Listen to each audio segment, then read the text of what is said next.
Have you ever wondered why, even with all the love you carry in your heart, the relationship you long for never seems to arrive? Why, no matter how much you pray, how deeply you wait, how sincerely you open yourself to what God has for your life, the answer feels delayed, distant, or completely silent. It's as if the heavens are closed, as if your soul is echoing in a vast, empty space, as if the more ready you feel to love, the more elusive love becomes. And even when people are around you, the void inside feels louder than their presence. Maybe you've asked the question silently, ashamed to say it out loud. What's wrong with me? Why do I have so much to give, and yet love keeps slipping through my fingers? Why do I feel like I'm always the one who waits, while others receive? Each closed door, each fading connection, each moment of emotional abandonment becomes another quiet crack in your heart. And even when you try to stay strong, something inside you wonders if you're being forgotten. But what if I told you this silence is not punishment? What if I told you that the reason the promise hasn't arrived is because you're not being delayed, you're being prepared?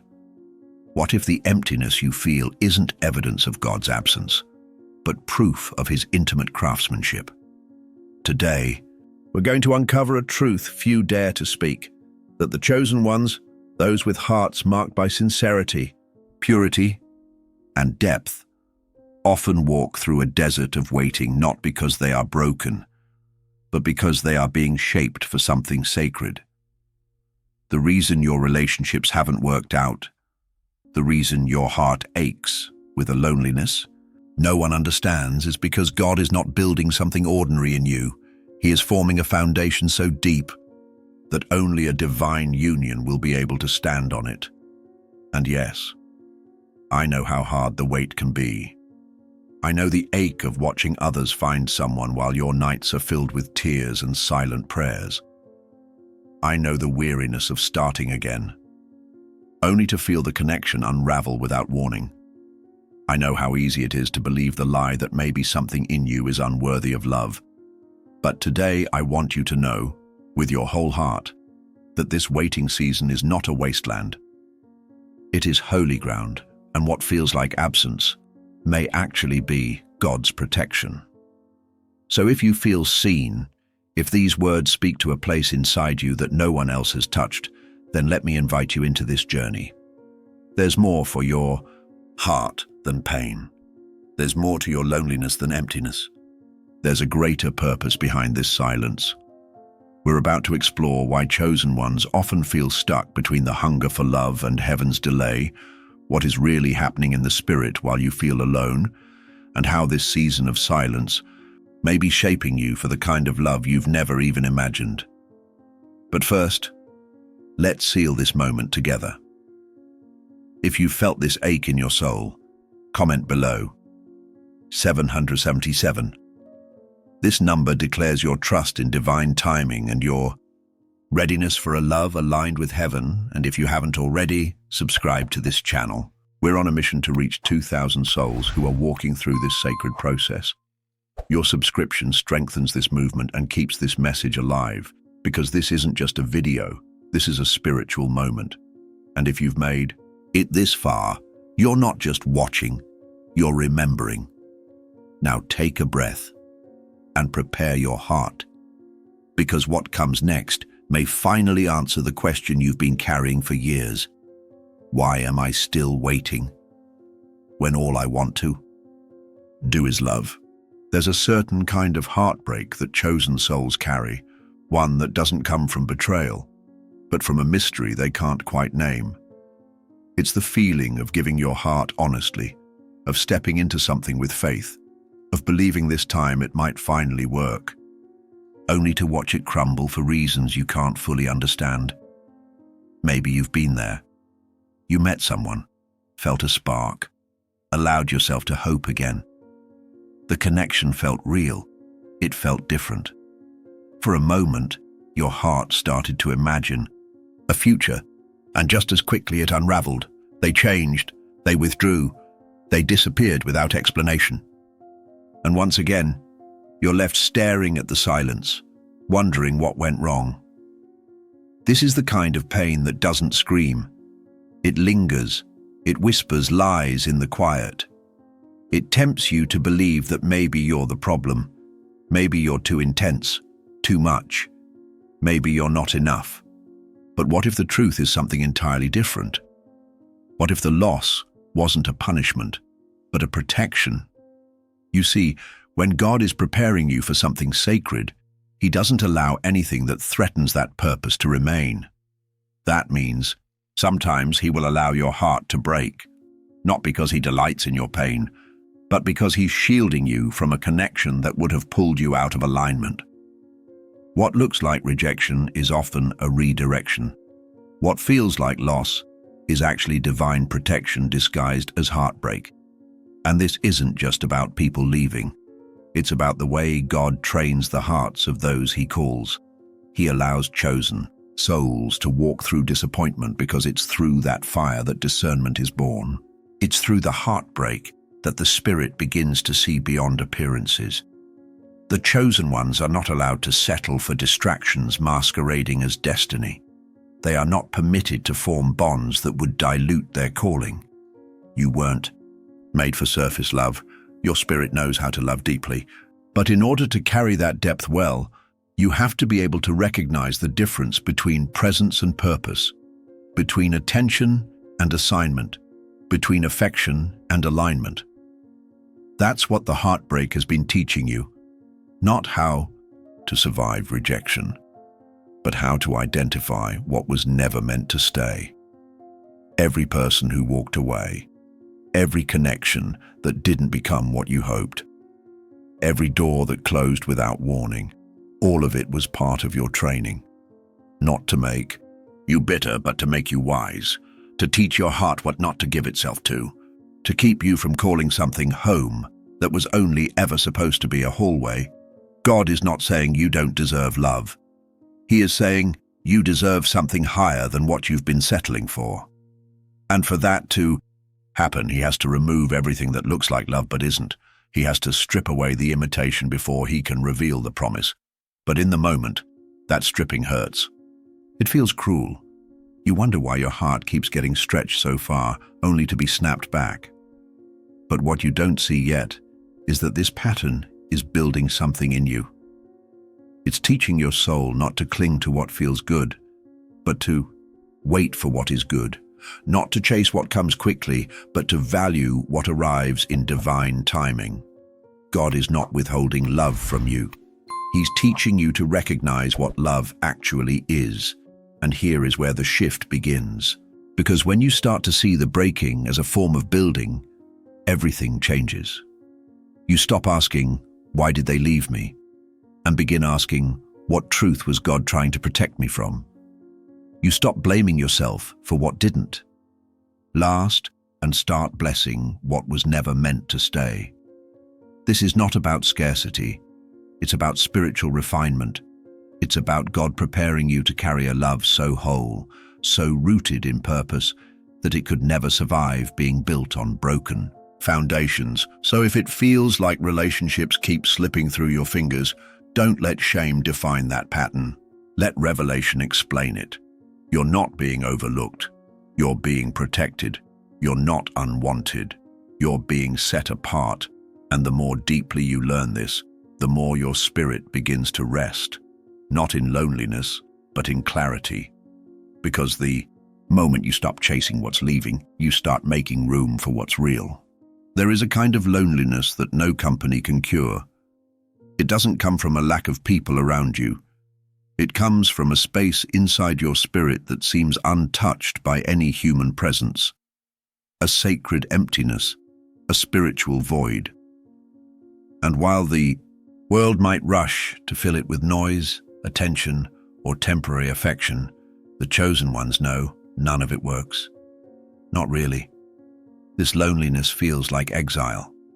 You watch others build relationships, find companionship, form families, and yet your story remains still, not frozen, but quiet. And it's in that quiet that your questions start to rise. Why am I still here? Why is nothing moving? Why does it seem like my love life has been placed on hold while the world keeps spinning? But what if I told you that you are not in exile? You're in training. What if I told you that your solitude is not the result of a delay, but the evidence of a divine process? God does not waste pain, and he certainly does not waste loneliness. For those he sets apart, he often works in silence. He uses the absence of relationships, the ache of isolation, the stillness of the heart, to do something no external voice could ever accomplish. He builds depth. Loneliness teaches you what love cannot. It teaches you to see yourself not through the mirror of someone else's affection, but through the gaze of heaven. It pushes you into a level of self-awareness that no relationship could force. Because when you are truly alone, when the distractions are stripped away and the noise goes quiet, you begin to meet the raw, unfiltered parts of yourself. And that's exactly where transformation begins. You see, many people enter relationships hoping to be healed inside them. They believe that once they find someone, they'll feel whole, that love will erase their wounds, that companionship will silence their inner doubts. But for the chosen ones, this is not allowed, because they are not called to find healing in love. They are called to bring healing into love. God doesn't let them skip the process. He won't allow them to use someone else as a cure for their emptiness, because that emptiness isn't a problem. It's a holy space where he is working, and the longer they resist it, the more painful it becomes. But when they surrender, when they stop running from the silence and begin to sit in it, they begin to notice that something sacred is growing in the dark. This is the secret. The chosen are not just being kept from relationships, they are being matured for assignments. Emotional maturity, spiritual clarity, and relational wisdom are not learned in comfort. They are learned in the waiting, in the unanswered prayers. In the mornings you wake up feeling unseen, and the nights you cry with no one to hold you.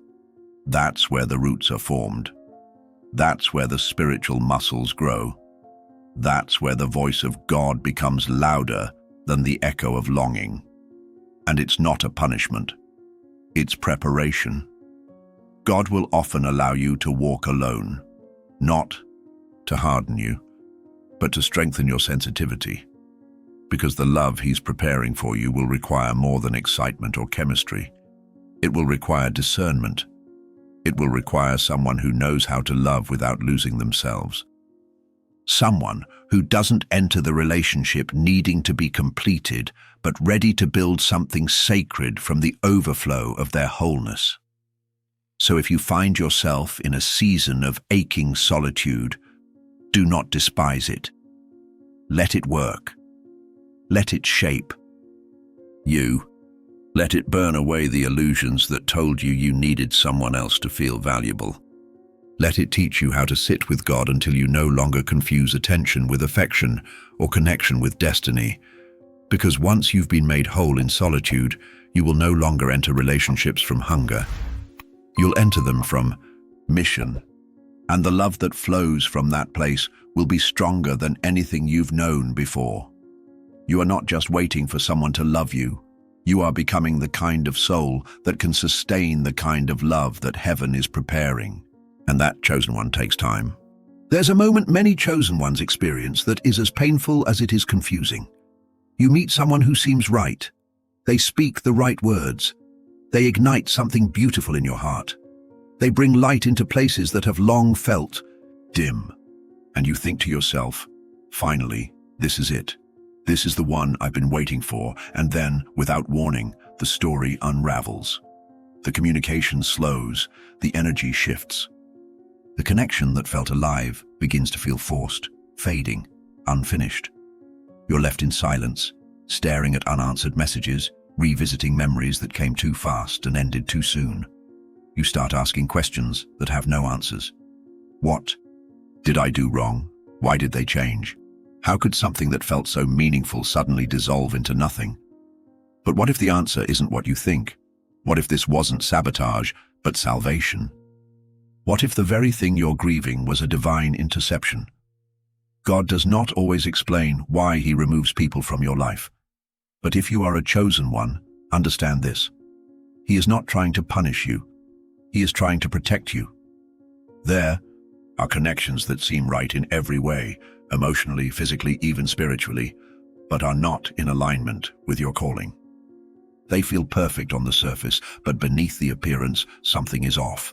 Maybe it's timing, maybe it's intention, maybe it's a subtle misalignment you can't yet see, but God sees it all, and if the connection has the potential to pull you out of position even slightly, He will step in. This is not because He wants you alone. It's because He wants you aligned. When you are called to carry something sacred, you cannot afford to attach yourself to something that merely feels good. Feelings fade. What remains is function. What remains is mission. And that's where many chosen ones get tested, not in the pain of not having someone, but in the pain of releasing someone they thought was sent. Sometimes the person isn't wrong for the world. They're just wrong for your assignment. And that's hard to accept, especially when you saw potential, especially when your heart was open, especially when you were ready. But God isn't preparing you for something average. He is preparing you for something eternal. That means He will not allow you to build on shaky ground. He will not let you invest your spirit in what will later drain it. He will not let you commit to someone whose presence would eventually cloud your purpose. So yes, it hurts. Yes, it feels like loss. But maybe, just maybe, it was heaven closing a door you didn't know would become a prison later. The chosen ones are not denied connection. They are shielded from compromise. And if you've experienced this, if someone disappeared from your life without explanation, and you've been left wondering if you were not enough, let this truth settle in your spirit. You were not abandoned, you were preserved.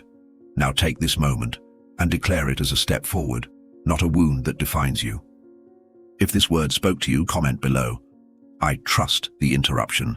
Let it be your confirmation. Let it be your alignment. God is not subtracting from you. He is making space for what is real. There's a hidden expectation that lives inside many hearts, especially in those who have carried deep wounds for a long time. It whispers in moments of silence, surfaces in times of weakness, and wraps itself around every longing that rises in your soul. It says, "Once I find the right person, I will feel whole again." It convinces you that the ache you carry will vanish when you finally meet someone who understands you, chooses you, sees you. But that belief, no matter how romantic it sounds, is one of the greatest deceptions a chosen one can fall into. Love was never designed to rescue you from yourself. Relationships are not sacred hospitals where people are meant to go to be healed. They are sacred mirrors, places where what you carry is magnified, not repaired. And if you enter into love carrying emptiness, that emptiness won't disappear in the presence of another. It will deepen, it will demand, it will begin to take from the relationship in ways that no one, no matter how loving, can sustain. This is why so many chosen ones end up feeling disappointed, even after they find someone. Because what they truly long for isn't just partnership, it's wholeness. And no human can give you that, no matter how good, kind, or compatible they are. They can reflect your healing, but they cannot be your healing. God knows this. And that's why He often delays relationships for those He has set apart, not to torment them, but to protect the relationship itself from becoming an idol. If you step into love believing that person will fix what's broken inside you, you'll unknowingly give them a responsibility that only heaven was meant to hold. And over time, the pressure of that expectation will begin to crack the very thing you were hoping would save you. But when God begins His work of restoration in you, it's different. He doesn't rush. He doesn't numb you with distraction. He leads you into stillness, into confrontation with your own pain, into a sacred process where you stop needing to be completed and start discovering that you already are. And here lies the shift that changes everything. Because once you begin to live from spiritual wholeness, you no longer seek love as medicine. You begin to offer love as overflow. Your relationships are no longer a search for identity. They become an extension of it. You don't look for someone to make you feel worthy. You already know you are. You don't require constant affirmation to feel secure. You've already anchored yourself in divine truth. This is the posture of a heart prepared by heaven. And when you reach this place, relationships take on a new meaning. You don't enter them out of urgency, but out of purpose. You don't stay because of fear, but because of alignment. You don't give to earn love. You give because you are already full. That is what makes the love of the chosen ones different. It's not built on emotional hunger. It's built on spiritual clarity. It doesn't ask to be saved. It arrives as an offering. So if you've been waiting, if you've been aching, if you've been believing that your healing will begin the day someone loves you, let this be your wake-up call. The healing doesn't begin there. It begins here, in this moment, in the solitude, in the quiet journey back to your Creator. Because only God knows how to touch the places inside you that no one else sees. Only God knows what broke you and what you became because of it. And only God knows how to put the pieces back together, not to return you to what you were, but to reveal who you truly are. And when that work is complete, love will not feel like rescue. To the untrained eye, waiting looks like absence. It looks like silence, stagnation, delay. To the outside world, it appears as if you've been overlooked, as if love keeps skipping your name while it wraps itself around everyone else. You scroll past happy couples. You hear about engagements. You watch stories unfold around you while your own heart remains in pause. But heaven sees something different, because for the chosen ones, the waiting season is never empty. It is sacred. And it is necessary. It is not punishment. It is preparation. While the world teaches that love is something you chase, something you fall into, something that just happens when you're lucky, heaven operates by a very different blueprint. God doesn't prepare the relationship before He prepares the vessel. And if your heart is the vessel, then what He's doing in you now matters more than you can possibly imagine. The silence you feel is not neglect, it's strategy. In this season, God is not hiding love from you. He is refining the parts of you that will carry it. He is shaping your discernment, breaking old patterns, healing attachments, stripping away illusions. He is not just teaching you how to love, He is teaching you how to steward love, because what is coming isn't ordinary, and it cannot be carried by someone who is desperate to be filled. It must be received by someone who is already full. The chosen ones are not called to relationships that entertain emotions. They are called to partnerships that birth movements. You were not meant to be just someone's comfort. You are called to be someone's confirmation. And that kind of connection cannot come when your heart is still looking for someone to rescue you from loneliness. It can only come when your identity is no longer built around being loved, but around being aligned. That's why the waiting feels heavy, because transformation is heavy. God is not just asking you to be patient. He is asking you to surrender, to allow this time to shape you into someone who no longer confuses attention with connection or comfort with covenant. Someone who no longer negotiates their standards for the sake of not feeling alone. Because what's coming will not tolerate insecurity masquerading as affection. It will not feed your ego to keep you quiet. It will not distract you from your purpose to make you feel chosen. No, what's coming will align with your spirit, not just your soul. It will speak the language of your calling. It will amplify your voice. It will multiply your mission. But until then, this season of waiting is your consecration, and yes, you will be misunderstood. People will wonder why you're still single. They will question your standards. They will tempt you to settle. But what they don't see is what God is doing beneath the surface. They don't see the roots going deeper, the foundation being strengthened, the oil being pressed, because when the day comes, and it will come, your union will not be ordinary. It will carry a fragrance of divine timing. And the wait, long as it was, will suddenly make sense. So do not curse this stillness. Do not rush this becoming. Do not trade your preparation for premature pleasure. Let God finish what He started, because the chosen ones are not just waiting for love. They are being prepared to embody it. Chosen one, if your heart has made it this far, it's because you already knew, deep inside, that your path would never look like everyone else's. And yet, even knowing that doesn't always make the silence easier. It doesn't stop the nights where the ache feels louder than your faith. It doesn't silence the voice that wonders if maybe you missed it. Maybe you were disqualified. Maybe love forgot your name. But today, I want to tell you with unwavering certainty, you were never being ignored. You were being set apart. Because your love is not ordinary. Your heart was never designed to be tossed into cycles of distraction or consumed by half-commitments. Your soul does not thrive on temporary affection. It yearns for sacred alignment. And so, heaven, in all its mercy, has been protecting you from what would have dimmed your light, delayed your mission, and distorted your calling. Yes, the process hurts. Yes, the waiting breaks things inside you that felt essential. But look again, those things were never part of your true design. The delay was never meant to damage you. It was meant to deliver you back to your original identity, back to your wholeness, back to your sacred alignment with God, before the world taught you to seek completion in people who couldn't even recognize your depth. Now you're beginning to understand. The loneliness wasn't abandonment. It was the silence where your wings were being formed.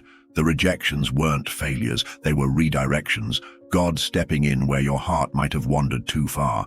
The craving for love wasn't weakness. It was prophecy. Because you weren't created to beg for love. You were created to embody it, to carry it, to reflect it. And when the time is right, to partner with someone who is equally whole, equally aligned, equally awakened to their divine purpose. This is not a fairy tale ending. This is a sacred beginning. The wait has not been wasted. The tears have not been forgotten. The silence has not been empty. God has seen every moment. He has collected every question. He has measured every ache, and he is not late. He is precise. And when the appointed time comes, what arrives in your life will not just be a relationship. It will be a covenant. It will be two missions merging, not out of emotional dependency, but out of divine synchronization. So hold the line, chosen one. Stand firm in your refinement. Stay faithful in your becoming.